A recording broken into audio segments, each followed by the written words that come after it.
What is up, Paragon Community? How are you doing today? I am doing fantastic. Thank you for asking. Welcome to our Quang dev stream. We'll be talking about, the process of designing, bringing Quang to life, and getting him into the hands of you guys later this week. So first, we got two community content creators on today, Hollowtide and Nabori. That's Gamer Fitness Group on Twitter. Wanted to run through some community stuff, and then we're going to show you the awesome announce trailer that we had for Quang. So for Hero Race, shout out to the top 3 finishers for Lieutenant Bellica. We have Miso Sneaky, Knight MB301, and the Patriot. So good job, guys. Good job. It's good to see some consistently new faces week to week, because that shows that people are I want to actually do this and see my name up there. I think it's pretty cool. Yeah, big time. And then of course, if you haven't yet, make sure you're linking your Twitch account to the API. We have that blog up if you need to check that up as well. Paragon.com/blog. Get some goodies. And there was actually, I'd like to touch on this for a second. We had some news we dropped on Friday regarding kind of some of the changes we've been making in terms of match length, and actually announced the fact that we're working on a new map. So if you check out that blog, it has a lot of the details and really the specific information. So if you want more information on that, you can check it out on our blog as well. Should be right at the top, so you'll be able to read up on that. And some of our other content creators in the community who were out at the event have been releasing some videos to give you guys their perspective on it. So definitely check some of that out. Super interesting stuff. In the upcoming build, of course, we'll have a Quang skin. It's going to be a silver ghost skin. You'll be able to see a pretty cool screenshot. It's honestly I'm pretty dope. Awesome. I'm pretty into it. That's always a mitigating factor for me. It's am I gonna just main this hero? Is how is the release? How are we looking release skin wise here? How are we looking stylistically? Yeah. Can I style on my opponents? Is really the net here. That's the goal, right? Yeah, that's the goal. Rather than how he plays. Good hero for styling. Yeah, that's true. And just to run through these key cards quickly for the community series, we got the Oasis key, which is the ones you guys picked. It's gonna give you that regen around wells, both health and mana. Teleblink, which is going to be the blink charm that is going to cost you base mana on a 15-second cooldown. And then Chronivore, which is going to give you that CDR attack speed mix that you're really looking for. I did want to remind everybody out there that this week, we just want to make sure hashtagging some of your stuff with hashtag Paragon Plays.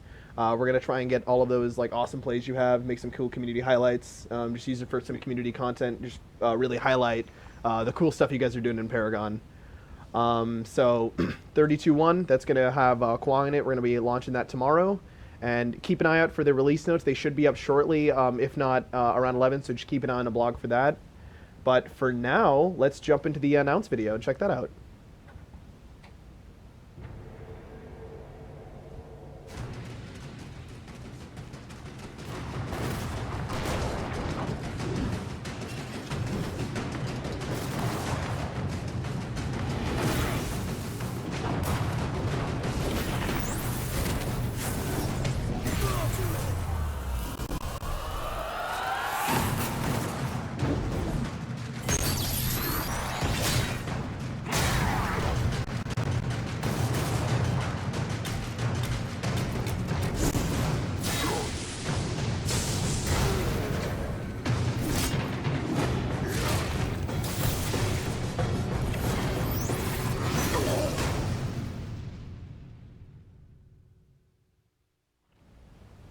That's what I call commanding the sword. I thought of that while we were watching the video, and then I was like, "No, you had that one chambered all week." Yeah, of course. You always got to have them prepped. So for today, we're gonna be talking design first, and we got Billy Rivers, hero designer for Quang, and we have Gillies over here from CompQA. So we're gonna be talking through some of the abilities, just to run through the list here. His R&B is gonna be Light of the Heavens. Q, Judgment of the Heavens.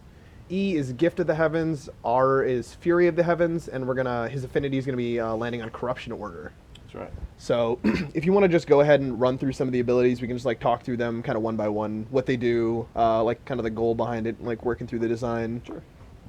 So Quang was basically designed, this is something that me and Gillies worked on together, from the ground up. So we get to kind of start with a concept art piece and kind of spin it up from there. But we basically wanted a really powerful initiator who could actually make some really interesting plays with this kit. Mm-hmm. So we can just dive into the kit. So Light of the Heavens, he's able to like summon lightning wherever his sword is. So whether his sword is out or on him, Right. this is where the lightning happens. But it gives him some base resists and also does damage around the sword. So, which takes us to his Q, Judgment of the Heavens. He actually can place his sword out in the world. So when he's able to do this, he's able to basically make plays happen around him and around his sword. So we wanted him to be the guy who's like leading the charge into the fight.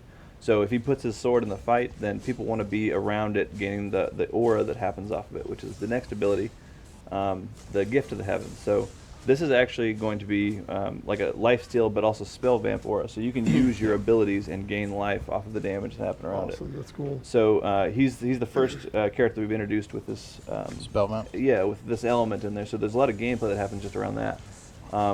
And actually, the biggest component of his Q I didn't even mention was the tether that is associated with it. So it's basically it works as a root, but it allows them to play in that space a little bit more. So it's Right. not as punishing as a root, but we get a little bit more duration out of it. So it can be relatively long duration. And Yeah, it'll keep them from using mobility skills. Absolutely. So like you can kinda see tether it like there, a yeah, Gideon that's cool.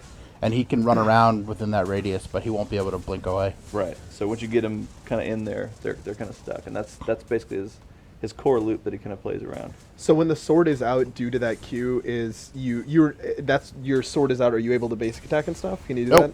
Nope. Basically, all of his damage happens with that sword. So if You're really playing around the sword Exactly. with the hero, So- kind of Yep. just make sure. if the sword is out, you get no basic attack, and your other abilities will happen around the sword. That's so Yep. cool. So you're able to make some plays, but you still have to be thinking about where that sword is at all times. Right, which it's is it's kinda one of key the to things in him. it. If the team fight gets hectic, then you should be like, make sure you're not caught with your pants down. You're just like, oh, I don't have a sword in my hand. That's Yeah. interesting. Right, exactly. Yep. Exactly. And that brings us to his ultimate, which is Fury of the Heavens. And this actually allows him to, he does an AoE bit of damage and slows people down, but the biggest component is that will happen wherever his sword is. So he'll actually teleport to where his sword is. He will appear there and then do his damage and slow. Nice, So nice. He's able to, position that in the backline of team fights, for instance, or as an initiator. Either way, he can be making some major plays off of that. That's cool. Yeah. So you kind of use the term initiator a lot. And maybe this is a better question for Gillies, but where do you kind of see his role fitting in a team comp, or do you kind of see him being able to fit into multiple roles and kind of be played in different styles? Yeah, I think that one of the really awesome things about him is that he has like also a lot of support utility. Absolutely. So he has this the tether, which is a pretty unique form of control. Doesn't exist in the game, and he's got this aura that he's providing to his team.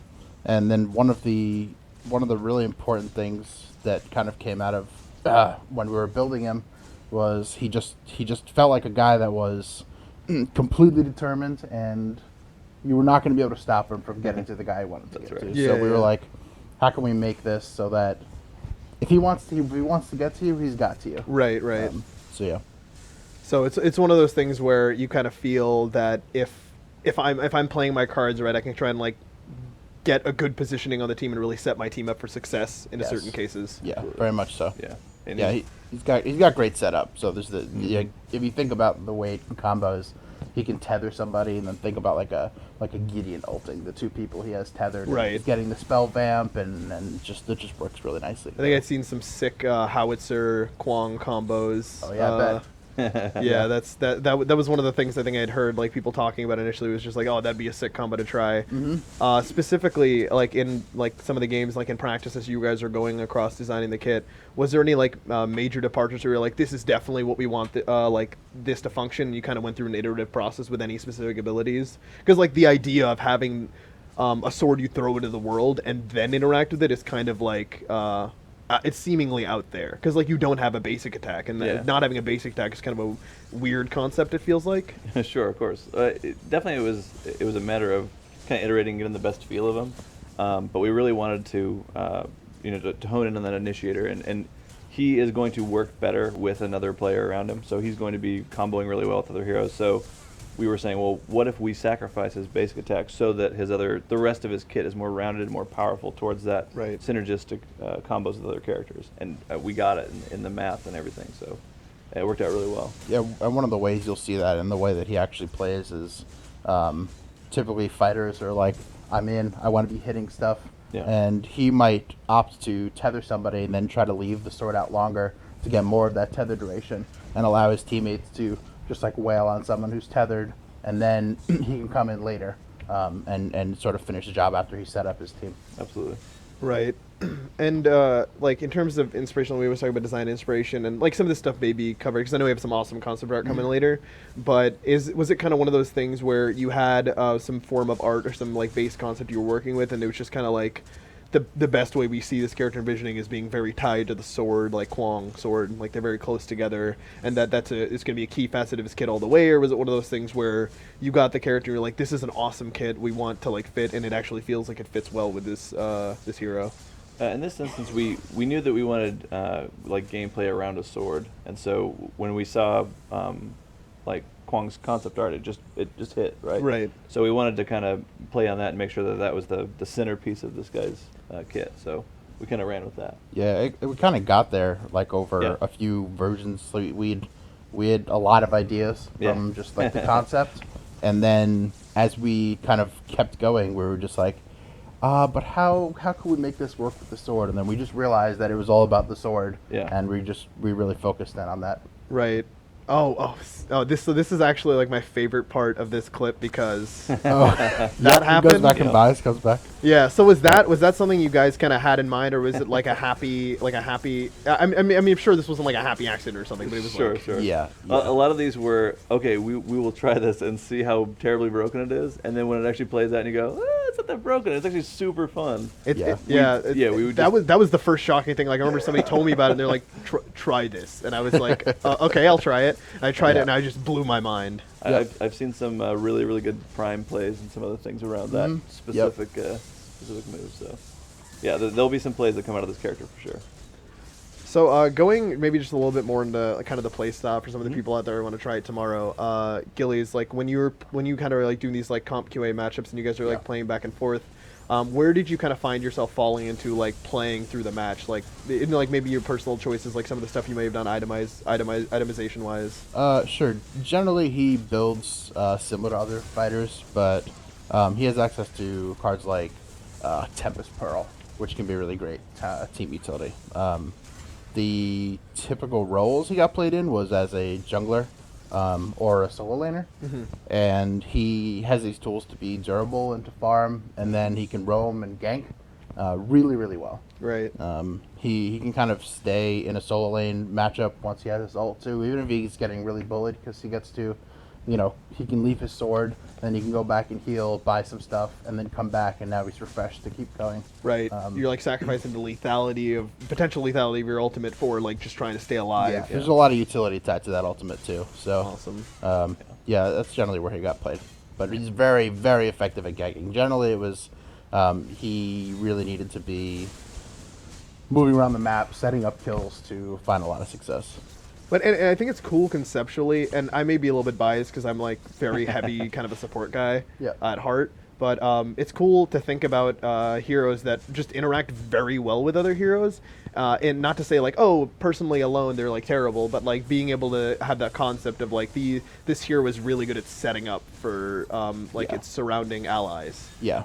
But if given the opportunity, can do some work himself. Like I think you mentioned like a couple of games where like you saw Quang just like tear up the map because he was doing well in that match. Yeah, there was. Yeah, we had a game where Skylar ended up getting like a quad kill, in, like some jungle fight, like 5 minutes in, and then he was just so far ahead, he just ran around, just murdering. Yeah. And it was kind of over at that point. Yeah. But I mean, it's but cool. he has that potential, just like any fighter. Right, and it's one of those things where like seeing his kit, it feels like that's like a potential you almost have to unlock, kind of playing him. Yep. So it'll be really cool. I'm kind of excited for the hero list on this one to really see what people pull out and some of the plays. If you guys get those plays and shoot them over to us, absolutely. Because I'm gonna want to see them for Quang, because like the animations are sick, like, and that ulti combo, like being able to see that for a prime fight or something, or just some team fights. Like, we've had some prime steals with it, because you can't, the sword's out, you can't do anything about it. It's it's there, right? But it's just you see it start floating, and you're like, oh, it's information. It's like, all right, he's coming in, yeah.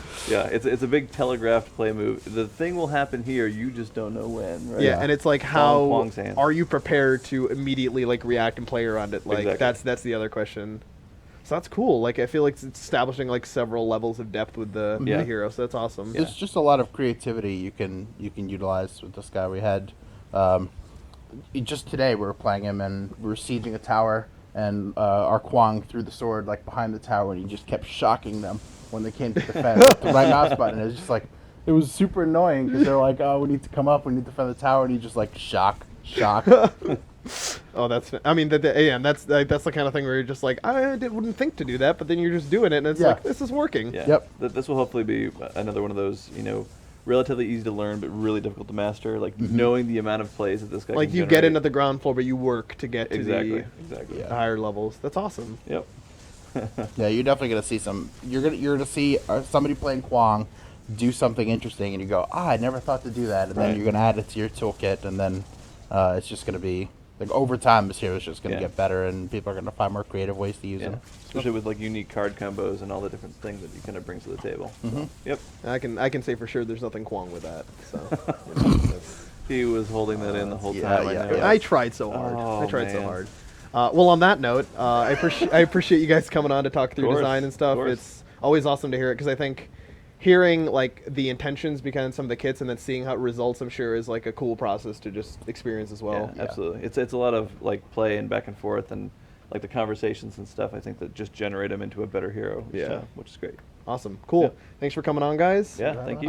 Next, we're going to be throwing to Jordan Walker and Mike Buck. We're going to talk about some art and go through some cool concepts. Cool. Sounds good. Thanks for coming on, Nice. guys. Thanks.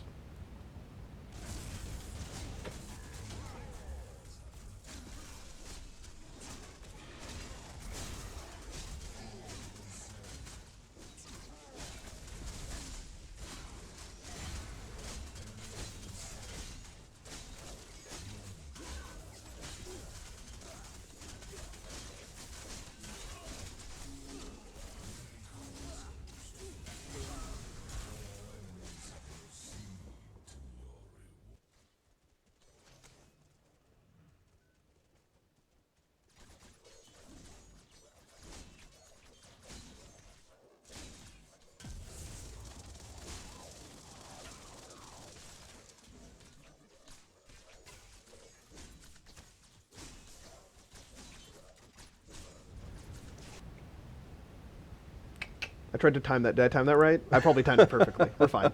Hello again. I'm here with Jordan Walker, lead artist, and we got Mike Buck, who is a senior character texture artist. So we're going to be talking through some of the concept art we have for Quang. It's going to be really cool. I've seen some of this stuff and gone through some of these shots, and this is one of those ones where like I haven't really seen like being able to see like a lot of the in-depth stuff like I kind of saw with Iggy. I think when Herman was on, Herman like went like super in depth with like the Iggy stuff where it was just like, yeah, we saw him as this big fat drunk guy, and then we saw him as this guy, and we saw him as this guy, and I was like, that's awesome to see that process, and we kind of see some of it with this concept. So I can start going through some of these pictures and we can just talk through them.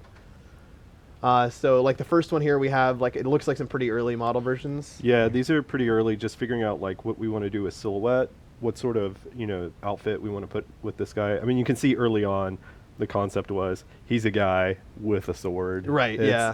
It's like a key, that's like the key part of his kit. Yeah, they all stay within that realm, but you can see how we're trying different sort of looks here, like, should he have something on his head? Should he have, more Do this, we go like, with the man cloak bun? Do we outfit? go with the crown? Do we go Yeah, exactly.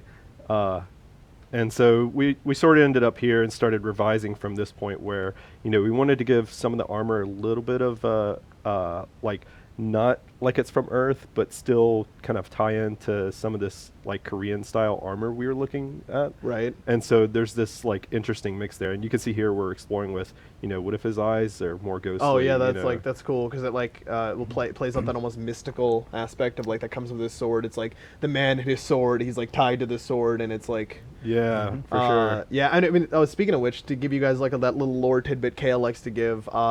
At some point, Quang on his adventures did meet with Greystone, and they had a friendly duel over something. So that's your tidbit. It's very vague, but I feel like that's enough for you guys to work with. But yeah, I mean, like, and you can see, like, it pays. They had some different iterations on the sword here. It looks like. Yeah, this is just exploring like different ideas for this sword, and you can see the one, the one in the middle there is what we sort of ended up with pretty close to at the end, and it works really well as this like really bold, strong visual element. It's right. like if all of his abilities are about this sword and he can throw it out in the world. You need to see it. It's we ended up making it nice and big. And Something of like an impact, like it's like a meaningful thing in existence. In yeah, the and it area. almost has like an iconic look to it, where it's like it doesn't. Especially the blade part is very like strong visually. It's clean, so hopefully people recognize it. Kind of see some of the inspirations and stuff here. It looks like. Oh yeah, and this is where they start blocking out the model. So what we'll do is we'll have the modeler who is Dalen Rule was the modeler for this. Yang Ji was the concept artist, but Dalen took the concept and built like a really quick proto model. We get that in game so that the designers and competitive QA have something to play with. Right. That's not just like some sort of crash dummy or something running around. Right. And this is Dalen, starting to refine this stuff and blocking out some of the colors as he's modeling. Right. Just taking it Closer further. look and stuff. Yeah. And then you can kind of see like some of the finer details and like the process of some stuff getting added. Oh yeah. Yeah, and you can see like this stuff just goes through so many revisions, and so we'll see stuff in 3D that we saw in the concept that we want to push like a slightly different direction or emphasize more. And yeah, here you can see this is where once the modeler finishes their work, they'll sort of like process it down to a low poly model. We'll get it in game, do a turntable of it, and sort of get out any revisions that we need to do before we hand it off to the texture artist Mike. So at this point, Mike gets it, or he gets it. He Okay. gets it around this point. There may have been some tweaks here that Cool. we started doing in parallel. Yeah. Do you want to talk about some of the stuff you do at this stage, Mike? This is the first pass for just blocking out materials. Right. So it's just the very first pass. Kind of like, and then is the color cube over there kind of as a reference point for some like the colors you guys use? Yeah, we try to get it close. Nice. But at this point, we're completely off. But No, it's good because yeah. It's that iterative process Yeah, where you like exactly. you get For to a sure. point and you're like, Yeah. oh, this looks good in like this light versus this potentially looking better. Yep. Yeah. Like you can see like kind of a color swatch there, which is yeah, cool. and this here is our first pass on the face, but we thought he looked a little old. Right. Yeah. So we made a number of changes to the face, took out some blemishes. Yeah, so we actually start with a scan on this guy, like Yeah. we do a few heroes. So we get this company Otoy to do this like scan of real people. Mhm. We'll take that scan in, but then we'll start to shift, because the person that we scan may not be an exact fit Yeah. for what we want the character to be. Right. And so that's where Mike worked with. Working on the face for this guy, it was Dalen, Mike Kime, and then Kevin Lanning, our lead character artist, all working on the model. So doing different parts, handing it off at different times, and then Mike Buck was working on the texture the whole time. So, Right. Yeah. That's awesome. His face changed quite a bit throughout the whole process. Yeah, each time they change the face too, so we have to go all the way back through the process with the Yep. normals. So I mean, and that's crazy to hear about because I think that's one of like the finer details of like in game where like people they don't notice it until you don't Oh, do yeah. it. Like Yeah. the put in the like it's one of those things where I think we talked about this process with Greystone as well. Like we talked like on the Greystone stream specifically talked through like some of the facial structure stuff about how they went from like he looked more old in this picture, Yeah. kind of Yep. went with more this youthful look in the end. Yeah. But being able to see that I think for the process and like. You're just like, oh, this like the start of where we're looking at, and then like the detailed shots because Yeah. a lot of this stuff, despite you saying like it's kind of at the early stage, it's crazy to think about that there are even finer things you can go into. and that Oh, was the yeah. big challenge with me was keeping Quang clean. yeah, So Oh, yeah. it was a super challenge. Yeah, we'll see stuff as we're working on, like, I guess you had up the marketing shot we were working on Yeah. for this guy. And as we're doing the trailer, we'll put these guys in those environments and see that, oh, we actually need to change this on the art. It's because not... they're based on like how he'll look versus like this format versus like how he'll look in the game. Yeah, exactly. We try to build this scene so that it's representative of, like, kind of a neutral scenario. Right. But when we get it in game or we get it in a trailer, we'll see that we need to start changing stuff. Like some of the earlier turntables you showed, he had some leather straps hanging down in front. Right. And when we were shooting the gameplay trailers, we noticed they were always clipping in his legs and getting caught on stuff. And so we ended up changing his costume so that it just worked better in game. Right, and at that point, it's like a question of like, is this like a key facet to the character's thing that we want to try and make work, Yeah, or is it something where exactly. we want to like, we feel like we can still retain the identity of this hero, but get a meaningful, like, a beautiful shot, like really keep that like high quality of like the work. Yeah, and another thing we did was we were noticing when we were working on how to show his abilities and stuff, we had noticed that Yingji and Dalen had put this sort of crystal on his arm. Oh, yeah, And that's where right we there, decided there you to tie that into some of his abilities. So Oh, that's super whenever he cool. does, like, I guess his sword's out in the world for one of his moves, and he'll like make some damage happen. Yeah, with yeah. that sword. He like pulls the sword into the center and like holds it, and then the lightning activates on the sword. Yeah, so when he doesn't have it, you actually see those gems light up. Like they're the Oh. source for some of the energy that, Oh, that's that comes awesome. to him. So, you know, we told Buck, we were like, hey, let's tie this into the color of his effects. And so he goes and changes, you know, sort of that crystal to Yeah. match his effects. And Yeah. works out. And that's super cool to hear because like we talked that like seeing the representation of like heroes at different states like on the hero model itself. Yep. Yeah. That I love that. Like Yeah. being able to see that Greystone back light up Oh, or yeah. see like Quang's like gloves light up is super interesting to see like the color difference. Yeah, if you notice from the beginning, now we got silk. Oh, Oh, yeah, yeah. the Silk on texture. it. Yeah, that's awesome. Thank Jordan for that. Yeah, so actually, so Minji Wu, one of our tech artists, he, you know, we were like, we want to make this silk look awesome, right? Like, we want to nail this. So we said, hey, Minji, go build us some silk. And then he came Build us back. some silk. Yeah, Yeah, this is what we yeah. need for this. And he Yeah. did an awesome job. It looks pretty spot on. Was this based off like that small swatch we saw Yeah, earlier? Yeah, so we had some swatches of this, like, I guess there's some Korean silk that has sort of a distinct look to it. And so we sent that reference to, actually Minji sent the reference to us and was like, hey, what do you guys think about this? And we liked it. And so he went on with building it. Oh, that's awesome. And like that, see, this is the part that I think is always interesting to me is seeing the detail on like some of the clothing. Oh, yeah. Because I know that on like some of the other heroes like Narbash and them, like you kind of see these like various straps and things that like represent like where they come from. Yep. And like with Quang, you kind of see this very formal type of uniform, like where we'd seen in the earlier shots of like taking portions from different like different cultures and like that kind of that armor set. Yeah. And how you actually like wear the armor set specifically. yeah. So I think that's super interesting. In terms of Quang this time, was it and Billy kind of spoke that they got the art for Quang and they were like, okay, I'm glad like we had this, like we were working on this awesome kit and like we see the art for this hero. But for this one, was it very similar to the other heroes where you kind of like iterated in a process where you were you said like this is what we got for the hero, like this is a base level version of what the hero might look like, designers to like go with this, or was it something where you came with like almost a finalized model?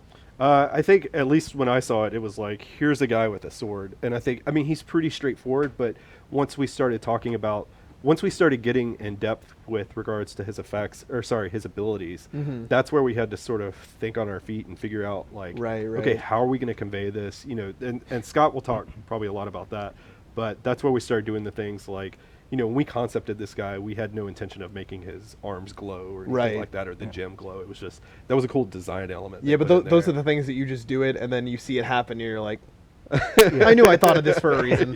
You know what's great about Epic is we have a good separation between fine artists and tech artists.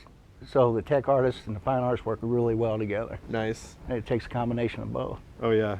Yeah, because I think hearing for me in this process is like eye-opening, and I think for a lot of the budding like artists we have out there like watching, it's super interesting to hear kind of the minutia between the two different types, like the different types of artists that all interact Yeah. during the process. Because you kind of hear like, oh, we get this back, and I think last time when we had on Scott and Nick, and we were like kind of talking about like some of the specific FX and animation stuff, they went really in depth to like some of the stuff where like teams working with teams, and that's Yeah. really what Oh, we yeah. covered last time. Hearing that, I think hearing that it happens on the art end as well is super interesting. Yeah. Oh yeah, Yeah. I mean, it's crazy how many people contributed to getting this guy out, Oh, out the yeah. door. So Yeah. like I said, with the face stuff, where Mike's working on texture, and there's the models getting passed around between like 3 or so guys. There's tech artists building like the silk. There's also effects guys in that same material making the glows run up his arms and stuff. Right. So it's pretty crazy how many people were working on this guy. Yeah. Those weeks up until shit. Oh yeah, and I think it's cool in the end to kind of see the final version. Was there at any point that you kind of, and you said it was pretty straightforward the whole way, but was there any at a certain point where you guys kind of hit a hurdle where you had to like work through some specific issues, or was he more of like smooth all the way through except for the iterations where you kind of changed the face around? Yeah, the face to me was the biggest Yeah, challenge. the face was definitely Yeah. the biggest challenge of this guy. Yeah. Just making sure that he hit the look that we were wanting to go Right, for. the You know, very- it's like he's working on armor, and Mike, you know, nailed the look on the armor and stuff, you know, spot on. And so it's just like, yeah, that looks great. Let's look at the Yeah, face. it's like Yeah. what he's wearing looks fantastic. Let's Yeah. look at him. Yeah, we have to make sure that it can be used in game, right? So, Right. Yeah. No, of course. No, that makes sense. Like Yeah. I think that's those are like the finer things. You don't think you're like, oh, somebody spent 100 hours on this face. Yeah. Oh yeah, and I know Lanning, who's the lead character artist, he was sitting there and tweaking the eye shader, you know, to be just right, and the hair as well, like getting the look on that was pretty important. So. Right. No, and I'm a big fan of that. Like, I harken back to like the days of like playing all those like Dynasty Warrior games and stuff like that, and seeing Yeah. that kind of stuff. And like, so I'm super pumped for him to come out because I feel like I can pull off some sick outplays. I'm excited for that. Well, I appreciate it, guys. Thank you Oh, for yeah. coming on. It's always like this is like the part where it's like seeing the epic level of art. My favorite moments are when I point at something and I'm like, that looks beautiful, and then Jordan walks by and he's just like, what are you talking about? It's the ugly version. Yeah, And I'm it's like, the oh, I ugly understand version, why yeah. I'm not an artist. I understand now. I get it. Yeah. But thanks for coming on, guys. I appreciate Cool. it. Thank you. We're gonna have on Scott and Ray to talk about FX and animation next. So thanks for coming on. Appreciate you. it. Thanks.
Hello.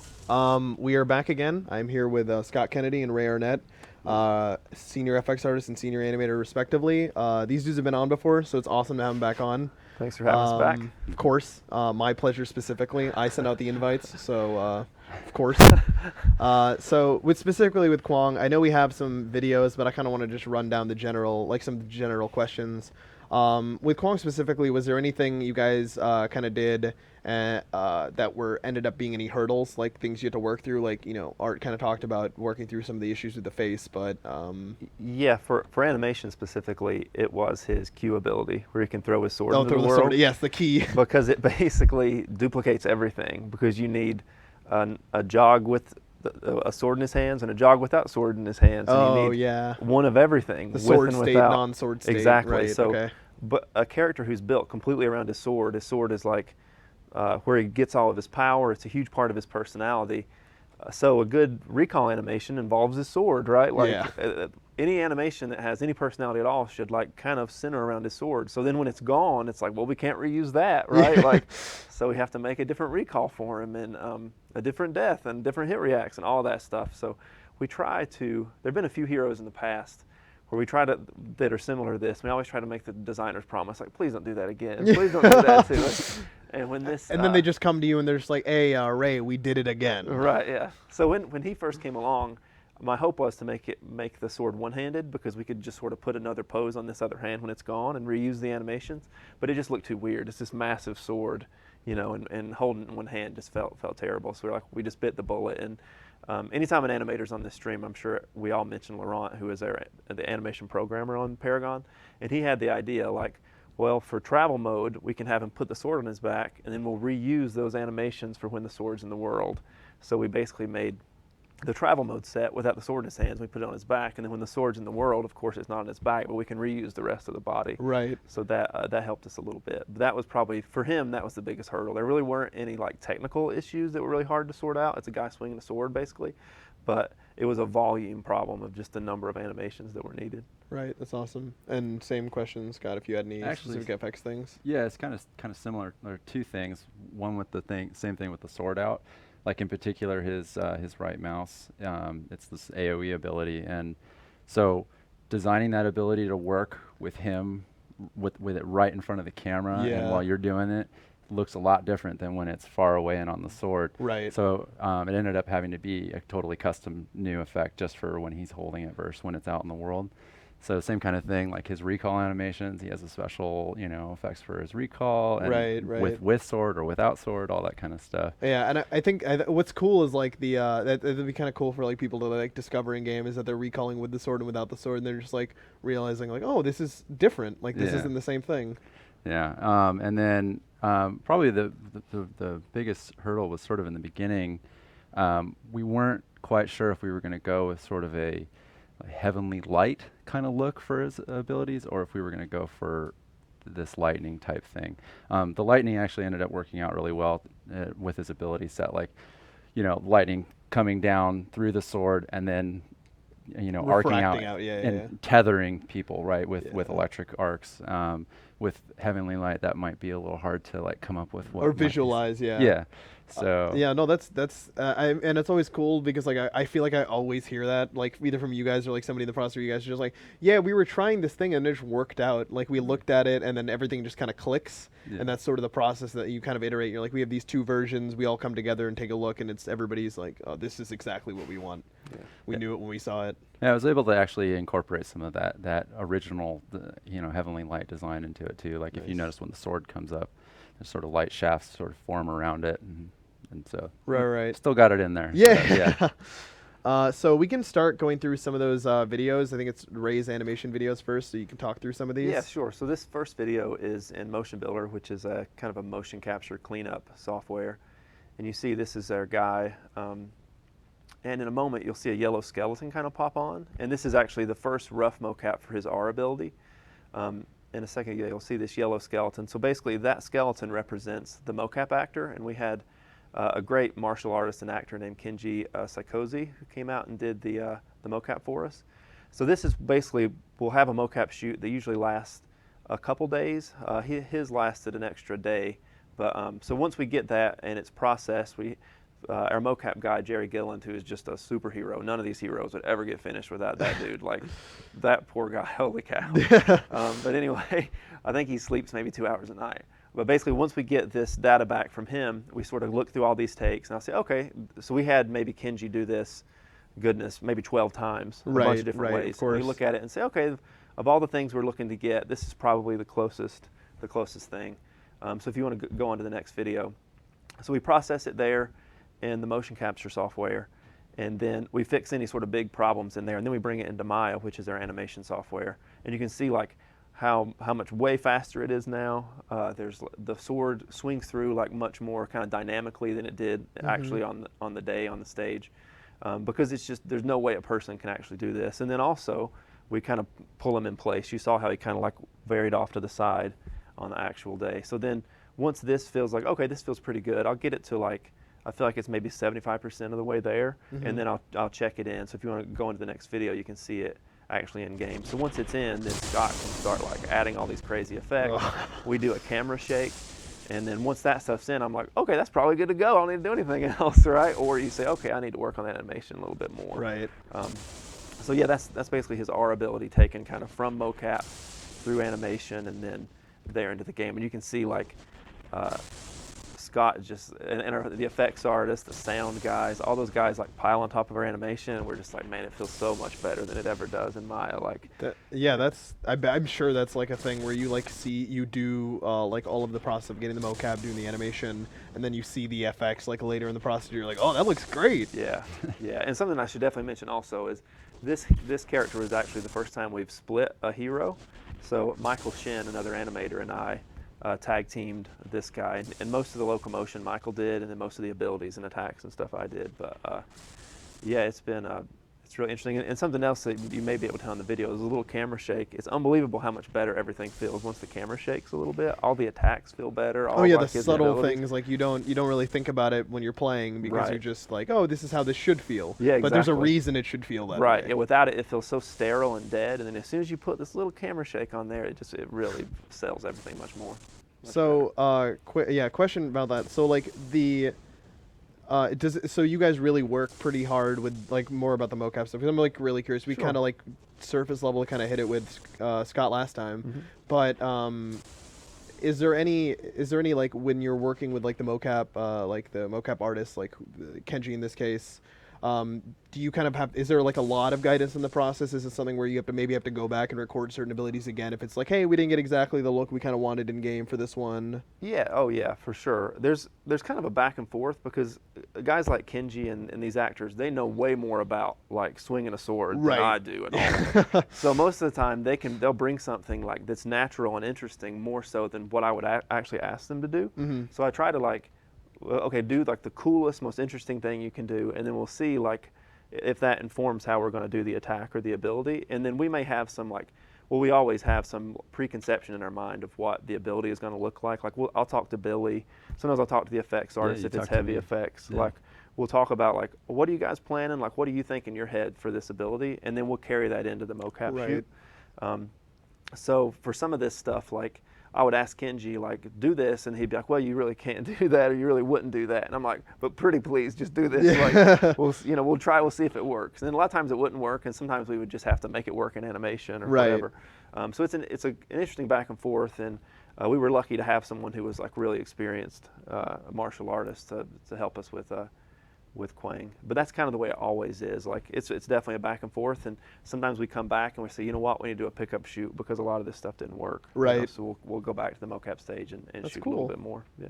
I mean, and it's always interesting to hear that process about like, yeah, I mean, I don't think I like the hearing about the military, like finding like a military woman like who can hold a gun for Bellica, and like finding a martial artist for Quang specifically, like having to do that and like work with that like to make sure we get that feel Right. correct in game Yeah. is I think important. I think we have some FX videos that Scott can kind of talk through to like hit the Sure. other end of that conversation.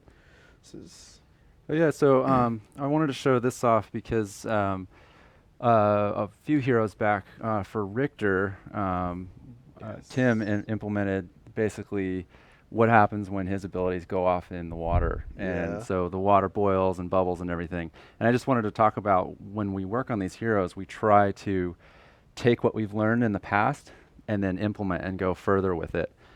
So with him in particular, we use the same technique as far as like sending particle collisions out into the world and testing what surface is below them. But then we took it a step further, and we actually can connect beam or electricity between Quang and the points in the world themselves. So that's kind of what I wanted to show on this ability. oh, that's so cool. And then, and effects always look great in the jungle too, because it's kind Yeah. of darker, and so they pop off the screen and everything. And if I could show the next video. So I just wanted to show people what kind of goes into an effect. So this is his right mouse on the sword, and this is just playing an editor. And so what I'm doing right here is I'm actually soloing each individual piece. So one effect is actually maybe 15 emitters or more that all sort of layer together. So what you're seeing here is I'm just turning them on one by one, and you'll see it sort of grow and build. So for one effect, you're actually layering like lots of different elements all Right. together. And one thing that Ray said, like with the camera shakes and everything, that's sort of the final piece. So in this, if you're just looking at it, you have no camera shake, there's no post effects, there's none of that stuff that brings feel to it. Right, but you can kind of see but like you can the see where it's lightning, like going. it starts to like arc off. Yeah. Like initially, maybe it's just one lightning bolt. Yep. And it just starts arcing off more and more and like spreading out. Yeah, so for this guy, we hadn't done any sort of lightning strikes in the game, so I actually spent about a week just sort of R&Ding how to do a, Paragon quality lightning strike. So that lightning bolt is actually fully 3D. So if, in replay, if you go in slow-mo, you can watch it kind of travel down, and you can rotate around the camera and pause it and everything, because it's a fully Nice. 3D lightning bolt. Nice. So if you go to the next video, it actually show what the effect looks like in the tool. So this is Cascade. This is where we author a lot of this stuff. And so the same thing here. Just soloing the emitters, just kind of showing how each individual piece kind of gets layered in. And an ability like this maybe took 2 or 3 days to sort of kind of refine into Right. to get to a point where we were sort of happy with what it looked like.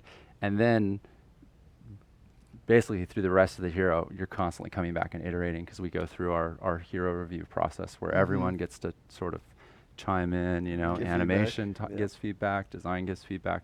We try to work really closely with everyone so that, you know, by the end it's awesome. So Yeah, no, it Yeah. it looks awesome. I think that's one of the things also for me is when, and I'll say this and I'll continue to say it, like we'll play a hero in a playtest, or like I've seen a hero, like a version of it, and then I'll do the dev stream and I'll just be shocked the whole time because there's stuff that I haven't seen, but it's like it comes together so well in that final hour for like the teams working together that like you finally see it in game and you're like, wow, that's amazing. Like seeing that ultimate like animation and like seeing like the FX all come together where it's just like this feels good and like making that feel good is so important for like the actual like players playing the hero. yeah.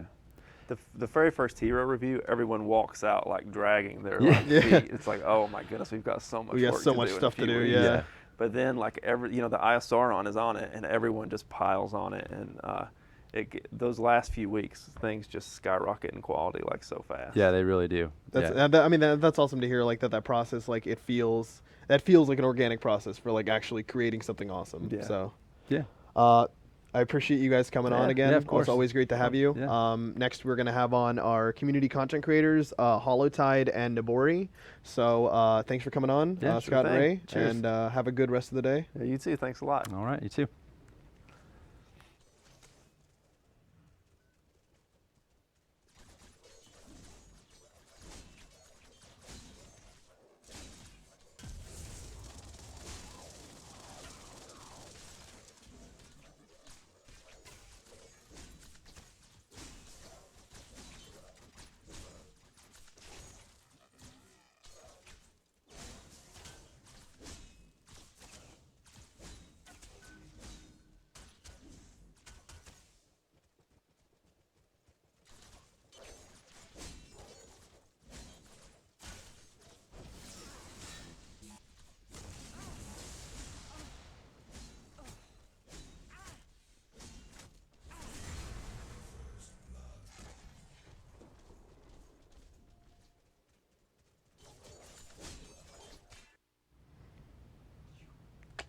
What's up, guys? We're back here with the homies, Corey and Nabori. Corey, see, I didn't even plan that. I didn't even plan the Corey Nabori thing, by the way. Hey, it works out. For what it's worth. So Corey, you guys might know him as Hollowtide on Twitter, and then we have Nabori Gamer Fitness Group. You guys should check them out if you haven't already, but they're here now. We're just gonna talk Quang and just talk Paragon. Nice. Okay. You guys, how you guys feeling? I'm feeling great. A little tired. That's fair. It's like just got off the plane from TwitchCon, right? It's been a lot of traveling. A lot of weird plane rides too, with a lot of interesting people, but definitely glad to be here and see the new character and stuff. Yeah. It's exciting. No, I was like watching. I think that was the coolest thing, seeing that lightning breakdown. Yeah. Like was sick. seeing like the different pieces, and then I almost felt a little braggy. Scott was like, "Yeah, you can go into replay and check Yeah. out the lightning if you Do don't that right believe away. me." Yeah, for me that's super cool since I You love the you guys like cinematic work in stuff. replay a lot. I'm sure with Yeah. like the content stuff you do. So Yeah. like being able to really manipulate the video as much as possible and kind of get it to the place where you want it, I'm sure is really important for the process. Yeah, it's amazing. For sure. So let's just what were each of your first MOBAs? You want to go first? It was League. I dabbled in it a little bit. Played Right. some Dota as well, but nothing really something to sink my teeth in. You know, I max leveled out on those, and I was just like, okay. But Paragon was really the one MOBA that really caught my eye and really I stuck with. Right. Like the caught your eye thing is like something that I hear. It's just like somebody saw the announced trailer or something during PSX and Yeah. they're just like, Mhm. "Excuse me, what is this? It's What is crazy. this game?" It's crazy. Yeah, same for me. I come from console, so I did play League a little bit. Nowhere, near the amount of times I've actually played Paragon. And then when Smite came out on Xbox, I played that. But that's how I was. I saw it at PlayStation Experience, and I was like, I need to play that. It looks sick. And like, I was kind of skeptical because it was like the cinematic trailer. Right, and you know right. how I know like, people, generally, like Yeah. it's just like, oh, it's cinematic, cool. Like I can't wait to see how it looks in game. Yeah, and I was like, I don't know, but I started seeing, people stream it on Twitch and stuff like Triple Rec, and I was like, I got to. And then I got one of the beta codes, and it was nasty. Like, that's the only way I can. It was nasty. Because, I mean, I enjoyed playing League and stuff, Yeah. but this is like the first MOBA that I've played that I can actually, like you said, sink my teeth into and play for hours and be like, oh, it's 5 o'clock in the morning and I have to go to work in 2 hours. Dang. Worth it. Definitely worth it. Always Definitely worth definitely it. worth it. That's like that feeling though. I was telling, like I was saying the other day, like that it's you get that feeling where you're playing, it's 10 p.m. and you look at the clock and you're like, wow, it is 4 in the morning now. Yeah. All right. Every time. Yeah. Yeah. Every time. So what's actually interesting is Nomura, you actually said that you met up with the mocap with Kenji we were talking about I did. earlier. You met up with the how was that? That's surreal that I heard that. Yeah, it was crazy. You know, I saw he left a message on Twitter about talking how he was the mocap actor, and I sent him a message right away. I was excited to find out that he was actually Yeah. local. So I'm like, hey man, you want to meet up and have a coffee or something? He's like, heck yeah. And we just met up, chatted for hours about all sorts of different stuff, and his work and his martial arts, and it was awesome. He's such a nice dude, and we definitely gonna work on something in the future too. You know, I was so confused too, because like he tweeted that, and I was like, man behind Quang, like what's and then I like looked at the live stream rundown, I saw Ray had his name in there, and I was like, wait, is that? Oh, nice. Yeah. Like that. Yeah, that was a realization for me, but.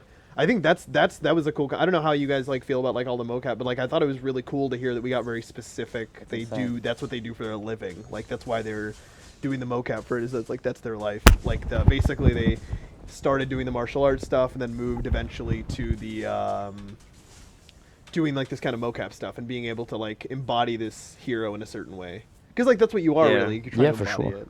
Yeah, I feel like a lot of games actually don't take advantage of, like motion capture and having more lifelike characters in the game. It's always, it feels like they just do it, in whatever program and stuff, and it kind of feels stiff. But like Paragon, everything feels really natural.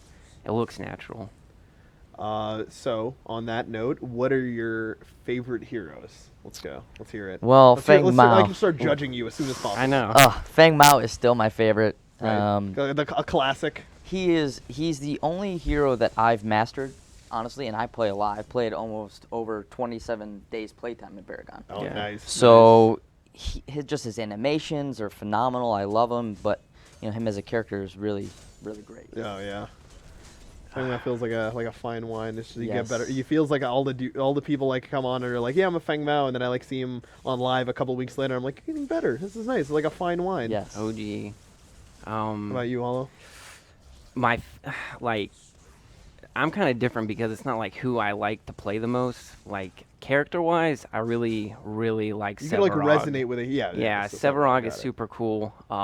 In my opinion, like just how he's like bigger than all the other characters, and the way he floats around, and The the ominous, skins and stuff. terrifying guy. Yeah, like the little bits of lore that you get with Sevarog are terrifying. So he's definitely, character-wise, he's my favorite. To play, I actually really like to play Gideon, especially since the changes with Cosmic Rift, and I can throw that giant Meteor at space somebody's rock. face. Yeah, Yeah. super fun. So I'm probably more into the fun heroes, but I'm definitely gonna play Quang. Like I'm super excited. Just like looking at some of the videos and stuff, what you can do with him with like the ult and teleporting, or if you're like in trouble and getting ganked or something, you can throw your sword under the tower and get away. I just feel like this hero is so complex, and I know they talked about how it'll be like easy to learn but hard to master. I really feel like he's got a ton of potential to just do crazy cool things. No, yeah, that was like I was excited for Quang because that concept, because I knew I'd kind of played him, and I was like, yeah, there's some like stuff you can do that everybody's kind of doing. They're like, oh, the classic, drop your Q, go back to base and Yeah. all. But like I'm really interested to see what some people like do, because like Gilly's mentioning earlier, that's part of like the delight is you see on live, you're like, oh my, there's thousands of you guys, there's only Yeah. a few hundreds of us, and like you guys are always gonna figure out something cool before we Yeah. do. That's why I'm like always waiting for like the latest videos to hit the top, like front page of it, or like on the forums, or like getting it emailed in, and then just checking out the video and being like, how did you do that? There's so many Yeah. different options with him. It's gonna be insane. Yeah. Yeah, we sent out an email to like the team, and we're just like, hey everybody, check out this sick video. Yeah. It's actually like that ridiculous to me to see these plays. So like in terms of like content creation and stuff, like how'd you guys kind of get started? Did you start with streaming? Did you start with YouTube videos? Kind of go down the line, talk about how you got your start. I streamed a bunch, but with my current job schedule, it's really hard to devote, like more than 3 hours a night to playing and streaming and then doing other content creation stuff. So once I found the replay system, it was super easy for me to go in and just, go up against bots or something and like run into the jungle and get shots of the hero. And I started going from that and conceptualizing videos. So one of my favorite ones that I've done is a Grim video, and it's based in like super 80s, and it's got some synth music and stuff, and like it just feels right for that hero. So for me, it's more YouTube for Paragon. And plus, I'm not the greatest player in the world, so like I feel like people get triggered. Yeah, I feel like people get triggered when I'm like running around, like having fun looking at the flowers. So for me, I feel you, man. When Faye came out, I was just like playing Faye, giggling every time I put a flower on like Richter. Exactly. I walk up to Richter and auto him, and he's like, "You got a flower on you." Yeah, and it just keeps popping up and stuff. So like for me, Paragon and theater mode and YouTube is a super cool realm of the community that I'm pretty sure is gonna, expand exponentially when more people get their hands on it and start realizing the tools that they have. And I can't wait to see some of the videos that other people put out. And it's just fun. Like for me, like editing the videos and stuff are a ton of fun. It's fun to play the game, but being able to create something like that, a little mini short movie type of thing, is super cool in my opinion. A lot of games don't have that. Right. So. No, and I get that. How about you, Nabori? Well, I streamed for a long time. I used to play The Last of Us for about 3 years, and I got injured, so that's when I started streaming because I couldn't work. So I streamed for a while, and as I got back into the workflow, and as he said, the same deal with times. It's easier to post a video and watch it do its magic. But once Paragon dropped, and I'm like, yes, that's the game that I want to make videos for. And once I started playing, and I saw I had a knack at making builds and different things that people wouldn't think of, and watching real builds come into play as you make them, and then you're like, that is the build. The same thing kind of like I feel that maybe the content creators have, once you get that build that you're like, yes, that's it. Yeah. This is the thing to go with. And just seeing the reactions of the community and how they take my videos, and just so many different options that you can always do with a different character. It's amazing how you can change a character one time and then a patch hits and then you can do it a completely different way. Yeah. It's limitless. Yeah, and it's kind of like one of those places where we are right now, where like we're making those changes like in that open beta phase. We're making these changes, like trying to like really improve like the game experience, and then seeing like videos from like you guys and like other content like folks in the community, like really being able to learn like how the community is adapting, what they're detracting from it, like feedback, and it's all very helpful. I think that's one of the reasons like it's always super cool for us to see like that interaction where it's like, like this is how I play this hero, this is how I play this hero, which like a lot of the times like I think I always joke like I have all these like predetermined builds that like I have coming out, and then I'll just get stomped by somebody and I'll just be like, all right, looks like I have some studying to do. Yeah, with like every patch and stuff, it's fun going through all the changes and figuring out what you have to do, adapting your game wise to be able to be competitive. And I feel like a lot of people who watch, even the live streams and stuff, like the Paragon community is very outspoken. Yeah. And that is definitely, it's not a bad thing. It's passion. Yeah. It's passion. It's a good thing. You want that for your game. I know you guys love us. Yeah. I know. Deep down, way deep. No, I mean, and the one of the great things is like being able to really like I think show the dev stream with the dev streams at least, is show like the feel behind the hero, because you people like lock into feels behind heroes. Like with Steel, like I locked in personally because I'm just like, I feel like a heart kind of player. I'm just like, I just want to save you, man. Like you're gonna do great things. I'll keep you alive. But then there are the other guys who are just like, I'm just gonna style on people, man. Yeah, just run through and stuff. I feel like for me, like when I think of somebody who plays Fang, I almost like kind of picture you. You know, like I don't know. It's different. Like when people talk about who they main and stuff, you can definitely see the personality traits correspond. in my opinion, at least. No, I know it's true, and like I mean, I'm glad that you see yourself as a pseudo reaper of Yeah. souls. I mean, Kinda well, makes me a little scared. my birthday is Halloween, so it No, kind of there you go. it might Perfect. work No. out. That's. I mean, you were gonna be Sevarog for Halloween. So Yeah, definitely. That yeah, is what I will that's definitely what I'm post hearing right now. pictures. That'll be the next video. It'll be a live action. Live Sevarog. action. This is me cosplaying Sevarog I'll for be Halloween. huge, 9 feet tall. Yeah, and you'll just have to like. That's how. That'll be how you reap souls. Is you just like get candy. Yeah. That's a stack. A candy is a stack. I have to paint my hand like green and have a super huge prop or something. And then just take the Sevarog shot with the pointing of the finger, Mhm. like pointing the finger at some Muriel. yeah. Perfect. Yes. Oh, I can already imagine it. Remember, trick or treat at Epic Games this year. All right. Well, I appreciate you guys coming on. I know we're gonna have you guys play with our comp team, and you'll get to Yes. play some Quang. So check out keep the eye out for some awesome content coming from Nabori and Holotide the next week, guys. Like they're gonna. I'm sure you guys are gonna have some sick plays. So I'm ready for it. Ready for them. Oh, I'm already planning. Already planning it out. The combos. Yeah. All right, so we're gonna let them go do that, and then we're gonna wrap up the stream here. Thanks for coming on, guys. Yeah, appreciate Pleasure you having having you. Thank you. Yeah. So. Peace out. Peace.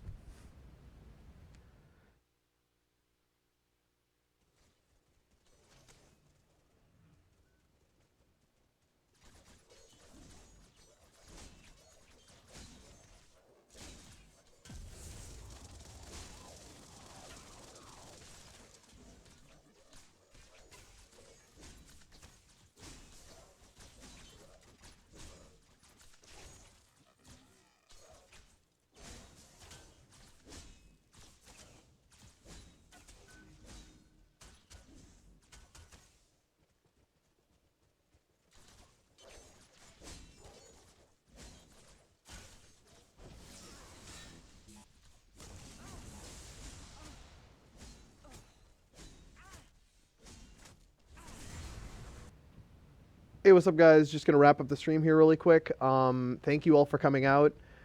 We will be back, of course, in 3 more weeks for our next dev stream. So check out some Quang. Release notes will be on that Paragon blog. And if you are curious about any of the new map stuff, if you're curious about any of the information on that, my advice is to check out that blog. Or hit up Reddit. We have like a lot of posts. There's a couple of threads going on about that, and a couple of I think J Shred's ended up doing an AMA, and there's some other videos out from some of the content creators regarding like their experiences with it. So definitely check that out. 32.1 dropping tomorrow, and we should have the notes up. So if you're curious about that build, check it out. But for now, that's gonna be it for us here. And I'll have my buddy back next week. You may have noticed him missing, but I'll have him back, and we'll of course have a great time again. So. See you guys until next time.